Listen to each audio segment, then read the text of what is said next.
नमस्कार दोस्तों। देखिए, जैसे पिछले वीडियो में आप लोग को बताया गया था कि हुमायूं और शेरशाह का युद्ध किस तरह से होता है। ठीक है, यानी कि हुमायूं जो है दिल्ली से आगरा के क्षेत्र के बाद किस तरह से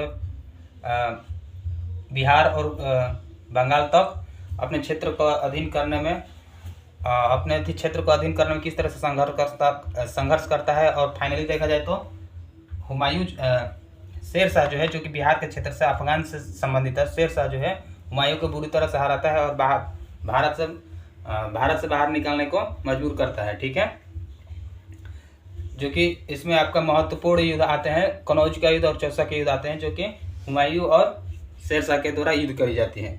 अब देखिए, उसके बाद अब आते हैं अकबर। ठीक है, यानी कि जब हुमायूं का शासन प्रशासन खत्म होता है तो अकबर का आता है, जो कि अकबर जो है हुमायूं के लड़के रहते हैं। ठीक है, देखिए क्या होता है। अब अकबर जो है हुमायूं के पुत्र होते हैं, यानी कि जब हुमायूं जो है भारत से बाहर जा रहे थे तो इनके चाचा पंजाब वाले एरिया में कमरान में इनका राज चल रहा था। किसका? कमरान का। तो कमरान इनके चाचा हुए। ठीक है, तो कमरान के अंदर इनका देखभाल किया गया है। ठीक है, कमरान में इनके चाचा कमरान के द्वारा देखभाल किया गया है, जो कि कौन है? ये चाचा है। ठीक है, और ये जो अकबर है ये कालानौर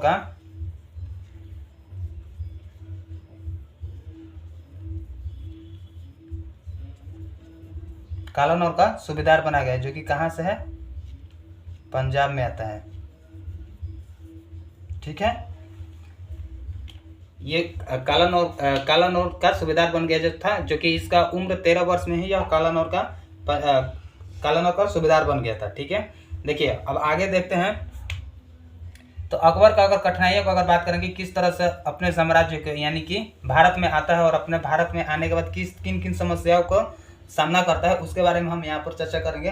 तो देखिए, सबसे पहले अब देखेंगे तो दिल्ली से आगरा वाला रीजन जो है अभी इसका है। ठीक है, और ये बिहार वाले एरिया में जो कि अफगानियों का था। ठीक है, किस तरह से फिर अब बिहार में आकर अफगानियों को पराजित करता है, किस तरह से बंगाल पर आक्रमण करता है, गुजरात वाला क्षेत्र किस तरह से जीतता है और मालवा और पंजाब को, इन सब के बारे में हम आज डिस्कस करेंगे। ठीक है, लेकिन इन सभी डिस्कस करने से पहले देखिए, सबसे पहले आपके आते हैं हेमू और बैरम खां। ये दो महत्वपूर्ण नाम है। ठीक है, इसके बारे में हम जानेंगे कि क्या है। देखिए हेमू जो है ये बिहार वाले रीजन से आते हैं। हेमू कहाँ से आते हैं? ये बिहार वाले रीजन से आते हैं, जो कि यह कौन है? सिपह सलार है।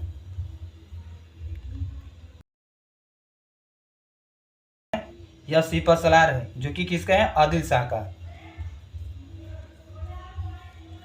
आदिल शाह का सिपह सलार है। और ये आदिल शाह कौन है? तो ये आदिल शाह जो है शेरशाह सूरी का भतीजा है। ठीक है, अब देखिए, अब देखते हैं तो बैरम खान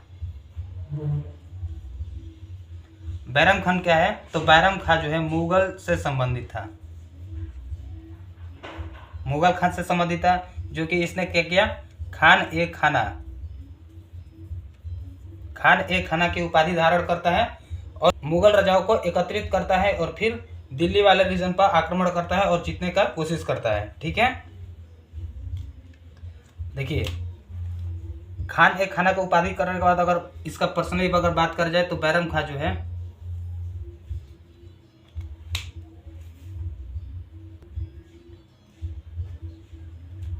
देखिए, बैरम खान जो है इनको हम अकबर का शिक्षक बोल सकते हैं। कौन है?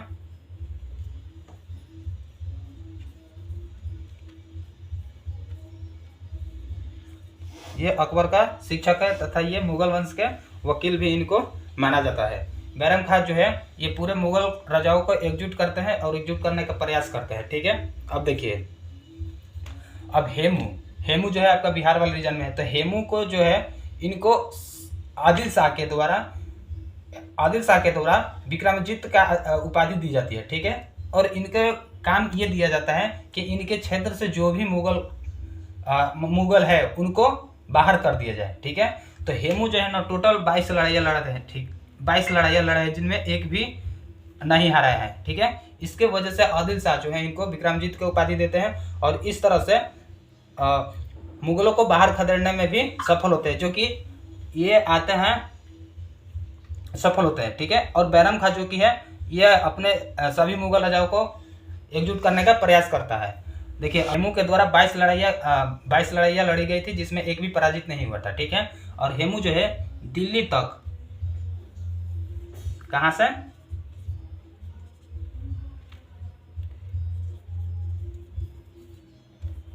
दिल्ली पर अपना शासन जमा चुका था। ठीक है, दिल्ली पर अपना शासन जमा चुका था और इस तरह से दिल्ली पर जाने के बाद अपने को एक स्वतंत्र राजा घोषित कर देता है। ठीक है, अब देखिए बैरम खान, अब बैरम खान जो है ये एकजुट कर रहा था।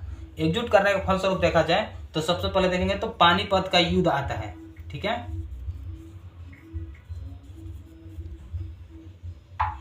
पानीपत का युद्ध आता है जो कि 1556 में लड़ी जाती है। देखिए, पानीपत का युद्ध जो होता है 1556 में होता है हेमू एवं बैरम खां के बीच। ठीक है, हेमू और बैरम खां के बीच। हेमू जो है बिहार वाले रीजन से है, बैरम खां जो है मुगल से है। ठीक है, देखिए अब हेमू जो है दिल्ली पर जाता है और दिल्ली पर जाने के बाद अपने को स्वतंत्र घोषित कर देता है और ये बैरम खां जो है अपने सभी मुगल राजाओं को एकजुट करने का प्रयास कर रहा है। ठीक है, अब देखिए हेमू की जो सेना है, हेमू की अगर बात करें तो हेमू में इनका एक भतीजा है, कौन है, रमैया। ठीक है, रमैया जो है इनका एक भतीजा लगा, लेकिन रमैया का जो सेना थी अफगान की सेना थी और ये हेमू जो थे एक हिंदू थे। कौन है, हेमू जो थे एक हिंदू शासक थे। ठीक है, तो यहाँ पर थोड़ी दिक्कत होती है किसको, हेमू को, किसके वजह से, रमैया की वजह से, क्योंकि रमैया जो थे अफगान शासक थे और ये हेमू जो थे हिंदू शासक से थे। ठीक है, और ये बैरम खां जो है मुगल से आपका था। तो अगर फाइनली अगर देखा जाए तो बैरम खां जो है हेमू को आक्रमण करता है। ठीक है, पानीपत जगह पे आक्रमण करते हैं 1556 में आक्रमण करता है और जिस रमैया के द्वारा हेमू को साथ न दिए जाने के कारण हेमू बुरी तरह से पराजित होता है और इस तरह से बैरम खां की जीत होती है। बैरम खां जीत जाता है। ठीक है, और बैरम खां के जीतने के बाद दिल्ली से लेकर के फिर आगरा वाला एरिया जौनपुर तक इसका आगरा से दिल्ली से लेकर आगरा तक अपना शासन प्रशासन करने लगता है। ठीक, देखिए अब जैसे पानीपत का युद्ध होता है और पानीपत के युद्ध के बाद बैरम खां जीत जाता है और बैरम खां का अपना शासन प्रशासन हो जाता है। तो इस तरह से जो है बैरम खां टोटल 4 वर्ष तक दिल्ली पर शासन करता है। ठीक है, 4 वर्ष तक दिल्ली पर शासन करता है और ये जो अकबर है पंजाब वाले एरिया के कालानौर में, पंजाब वाला एरिया के कालानौर पे ये एक सूबेदार थे। ठीक है, यानी कि सूबेदार थे और ये वयस्क हो रहे थे और ये बैरम खां जो है दिल्ली पर शासन कर रहा था। इसी बीच देखा जाए तो बैरम खां का विद्रोह होने लगा। ठीक है, बैरम खां का विद्रोह होने लगा, किनके द्वारा किया जाने लगा, तो ये कुलीनों के द्वारा किया जाने लगा। ठीक है, ये मुगल के कुलीन थे। ये कुलीन जो है बैरम खां पर आरोप लगाने लगे कि बैरम खां जो है राज्य का जो भी उच्च पद है वो अपने फेवर में दे रहे हैं, यानी कि ये जो बैरम खां है ये सिया समुदाय से है। ठीक है, ये सिया समुदाय से है। तो कुलीनों के द्वारा ये आरोप लगाया गया कि बैरम खां जो है अब अपने रिश्तेदारों को, यानी कि अपने जो भी उनके कम्युनिटी से बिलोंग करता था उनको उच्च पद दिया करता था, ऐसा आरोप लगाया गया। किसके द्वारा, कुलीनों के द्वारा। तब अकबर ने, देखा जाए तो अकबर क्या है,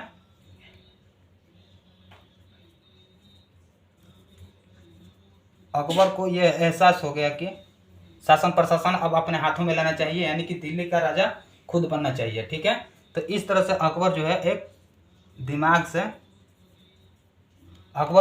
से काम करता है, यानी कि आगरा से फिर दिल्ली चल जाता है और दिल्ली जाने के बाद ये बताता है कि दिल्ली शिकार पे जा रहे हैं। ठीक है, शिकार पे जा रहा है और वहाँ से एक पत्र भेजता है किसको, बैरम खां को, जो कि ये आगरा वाले रीजन में अपना बैठे हैं। तो दिल्ली से एक पत्र भेजता है और उसमें ये लिखा रहता है कि अकबर वो सभी साम्राज्य अपने हाथ में लाना चाहता है और शासन प्रशासन खुद चलाना चाहता है। देखिए आगे, अब जैसे अकबर है, अकबर ने बैरम खां को पत्र लिखता है और पत्र लिखने के बाद बोलता है कि जैसे कि अब राजा दिल्ली का बनना चाहता है। ठीक है, इस तरह से बैरम खां को अनुभव हो गया था कि अब मेरे हाथ से सत्ता जाने वाली है। ठीक है, और इस तरह से देखा तो फाइनली बैरम खां राजी हो जाता है अपना सत्ता उनके हाथ में देने के लिए। ठीक है, अब अकबर जो है बैरम खां को 2 ऑप्शन देता है, यानी कि वो राज्य दरबार में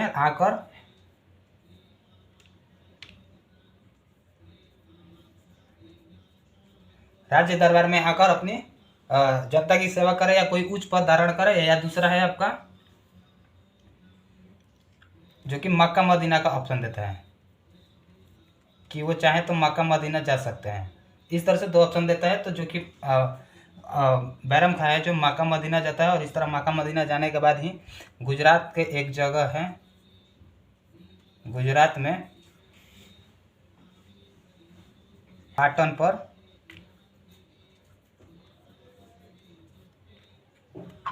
पर अफगानों द्वारा इनकी मृत्यु हो जाती है। ठीक है, अफगानों द्वारा इनकी मृत्यु है और इस तरह से अकबर जो है दिल्ली और आगरा वाले एरिया पर आ जाता है और अपना शासन प्रशासन करने लगता है। तो अकबर जो है बैरम खां की एक पत्नी से शादी कर लेता है। ठीक है, पत्नी से शादी कर लेता है।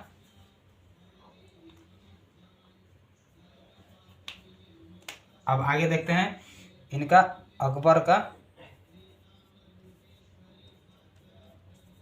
साम्राज्य क्षेत्र, अकबर का साम्राज्य कि किस तरह से मालवा, गुजरात और पंजाब, मिर्जापुर का और बंगाल वाला रीजन का बात करते हैं कि किस किस तरह से अपने क्षेत्र को बढ़ाता है। ठीक है, देखिए आगे, अब अकबर का साम्राज्य का बात करें तो सबसे पहले अगर देखते हैं अकबर जो है मालवा का अभियान करता है, उसके बाद साथ साथ आपका गढ़ कटांग राज्य का भी अभियान करता है। ठीक है, अब इनका स्टोरी देखिए क्या है। मालवा का अभियान में अगर मालवा का देखा जाए, केवल अभी मालवा क्षेत्र का मतलब कि ये मालवा वाला क्षेत्र का देखा जाए तो मालवा में आपके अकबर की एक अहम अनगा का पुत्र कौन है, अहम अनगा का पुत्र आदम खान है। ठीक है, कौन है, आदम खान, जो कि ये अकबर से संबंधित है। और ये जो बाज बहादुर है ये राजा है, कहाँ का, मालवा का। मालवा का राजा कौन है, बाज बहादुर, और ये आदम खान जो है महाम अनगा का पुत्र है। ठीक है, देखिए क्या होता है। अब जैसे अकबर है तो अकबर हुमायूं और दिल्ली और आगरा वाले एरिया पर बैरम खां के साथ युद्ध कर रहा था। तो उस टाइम में आदम खान जो था वो मालवा अभियान कर रहा था, यानी कि आदम है बाज बहादुर के साथ युद्ध कर रहा था और युद्ध करने के फलस्वरूप आदम खान जो है जीत जाता है और जीतने के फलस्वरूप बोलता है कि ये एक स्वतंत्र राज्य करना चाहता है, यानी कि मालवा का राजा घोषित कर दिया अपने को। ठीक है, यानी कि आदम खान जो है मालवा को घोषित कर दिया। ठीक है, अब देखिए, अब बैरम खान जो है वो दिल्ली और आगरा के बीच में अकबर जो है बैरम खां के साथ ये अपना कूटनीति चल रहा था। ठीक है, अब देखिए तब जाकर अकबर क्या है, अकबर जो है युद्ध करता है, अकबर जो है मालवा की ओर कूच करता है। ठीक है, मालवा की ओर कूच करता है और आदम खान के साथ युद्ध करता है और आदम खान के साथ युद्ध करने के फलस्वरूप ही मालवा अपने अधीन कर लेता है। ठीक है, मालवा अपने अधीन कर लेता है। अब मालवा अपने अधीन करने के साथ साथ यह गढ़ कटांग पे भी आक्रमण करता है। अब गढ़ कटांग में क्या है देखिए, अब गढ़ कटांग का जो शासक है वो कौन है, अमन दाल, ठीक है। और अमन दाल का जो संबंधित है, मतलब जो इनका संबंध इनका बहादुर शाह के साथ अच्छा संबंध था। कौन है, बहादुर शाह के साथ संबंध अच्छा था। और ये बहादुर शाह कौन है, जो कि ये गुजरात का शासक थे, ठीक है। बहादुर शाह जो है गुजरात के शासक थे, जो कि अमन दल कौन है, गढ़ कटांग के राजा थे, ठीक है। और ये इसी बीच क्या हुआ कि मिर्जाओं के द्वारा, ये मिर्जाओं है जो कि उत्तर प्रदेश वाले एरिया में मिर्जाओं के द्वारा, जिसमें एक प्रमुख नेता आपके आते हैं आदिल शाह, ठीक है। आदिल शाह के द्वारा जन विद्रोह किया गया और जन विद्रोह करने के फलस्वरूप ही यह अफगान की ओर कूच किए, यानी कि यह अफगान पर आक्रमण किया, अफगान के क्षेत्र को अपना अधीन किए। कौन, ये आदिल शाह, जो कि ये मिर्जाओं के कुल से थे, ठीक है, मिर्जाओं के वंश थे, मिर्जाओं थे, ठीक है। इस बीच जब ये अकबर जो है मालवा का और गढ़ कटांग राज्य का युद्ध चल रहा था, तो इस समय अब आदिल शाह पंजाब चले गए थे युद्ध करने के लिए, ठीक है। अब देखिए, अब मालवा जीतने के बाद अब अकबर के द्वारा, जैसे अब अकबर के द्वारा गढ़ कटांग राज्य को अपने अधीन करने के फलस्वरूप कहाँ पर अब जाते हैं, अब आदिल शाह के साथ युद्ध करते हैं, ठीक है। और आदिल शाह को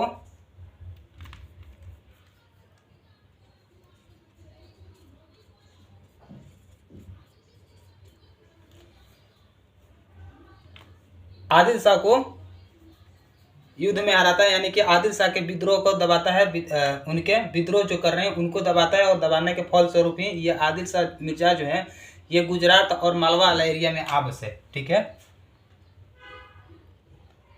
कौन सा, ये गुजरात और ये मालवा वाला एरिया में आकर बस गए, ठीक है। इस तरह से मालवा, गढ़ कटांग और ये मिर्जा वाला आदिल शाह के जो मिर्जा यहाँ पर थे, ये सब क्षेत्र अपना दिल्ली से लेकर के जौनपुर, आगरा, ये अपना क्षेत्र में अपने अधीन कर लिया, ठीक है। अब देखिए आगे, देखिए अब अकबर जो है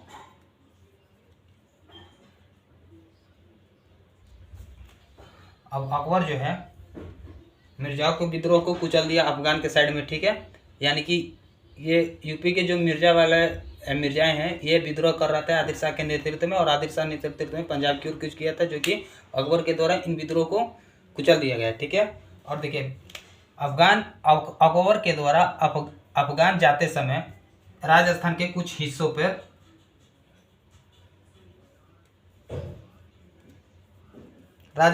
हिस्सों पर आक्रमण करते गए, ठीक है। जिसमें जाते समय कहां पर, पहले चित्तौड़गढ़, कहां पे, चित्तौड़, ठीक है, चित्तौड़ पर आक्रमण किया। उसके बाद कहां पे, रणथंभौर का किला, बीकानेर तथा जैसलमेर, ये सब जो एरिया है अपने आक्रमण करता गया और अपने अधीन करता गया। यानी कि इस तरह से देखा जाए तो कौन है, जैसलमेर, यानी राजस्थान वाले एरिया अफगान जाते समय चित्तौड़गढ़, रणथंभौर का किला, बीकानेर, जैसलमेर और एरिया पर इस तरह से आक्रमण करता गया और अपने अधीन करता गया, ठीक है। यानी कि पूरा राजस्थान वाला एरिया भी अकबर के अधीन आ गया। और फाइनली देखा जाए तो गुजरात पर आक्रमण करके सब अपने अधीन कर लेता है, आक्रमण करके अपने राज्य में मिला लेता है।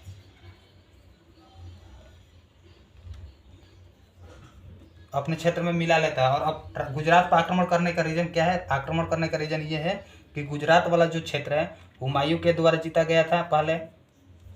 और सेकंड रीजन ये है कि यहाँ पर जो